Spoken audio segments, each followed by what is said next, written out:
Starting with 2010, European Union has a dedicated timber regulation. So this is the overarching frame of regulating timber exports, timber processing, timber products in the entire supply chain of the EU.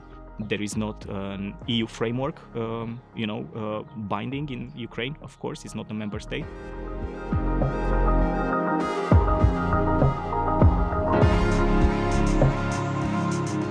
What many companies, particularly big processors, tried to do was to import a lot of timber from Ukraine, manufacture it in Romania, and then sell it on the European market as Romanian timber. Many journalistic investigations showed the huge dimension of this practice, sometimes amounted to even 10 or 20% of the whole timber industry.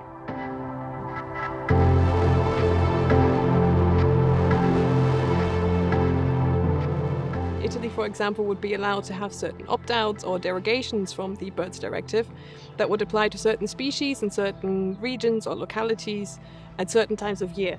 These do not actually apply across the whole of the country, so it is a very, very complex legal situation. Let's say a skylark is illegally hunted and traded in from the Western Balkans into Italy at a certain time of year. There's no way of checking whether, this bird is legally hunted in Italy or whether it's coming from the Western Balkans. This creates this very complex legal situation or context in which it is very difficult to actually enforce the laws.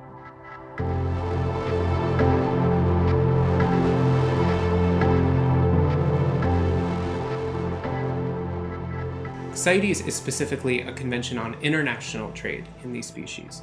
So although the international trade may itself be illegal, once those plants are, for instance, within the Eurozone or, for instance, being traded nationally, perhaps within the United States, CITES has no purview over that kind of trade, and therefore someone can buy a plant perfectly legally, even if that plant itself was illegally acquired. So some of the effects that these loopholes can have is that it can make it really, really complicated for law enforcement officials to be able to assess and identify whether particular plant material or plants were legally or illegally acquired. And it can make it difficult for consumers to know that information as well.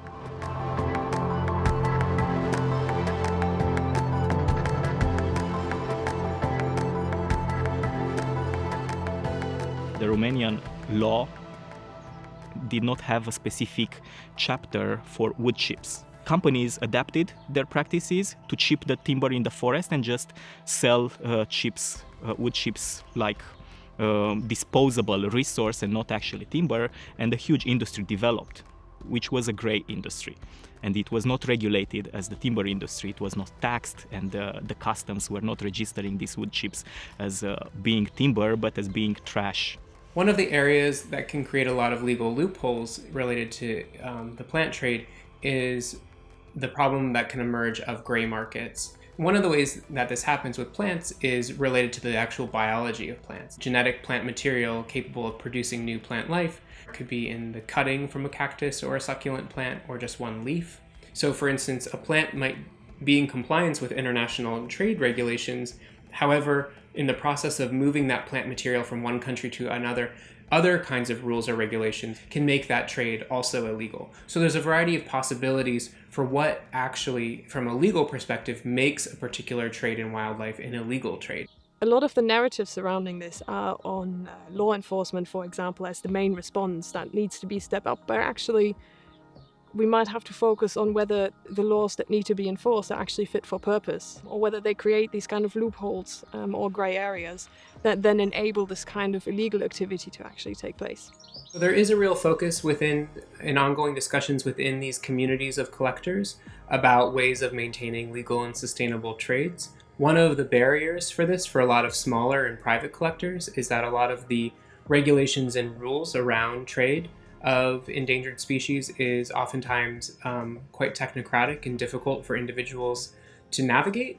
And there's a significant cost factor that goes along with these practices too. One of the stumbling blocks to developing both more legal but also equitable and sustainable trades is overcoming some of these barriers that's prohibiting certain people who might be interested in following the particular laws and rules of legal trade, but are finding it difficult to do so.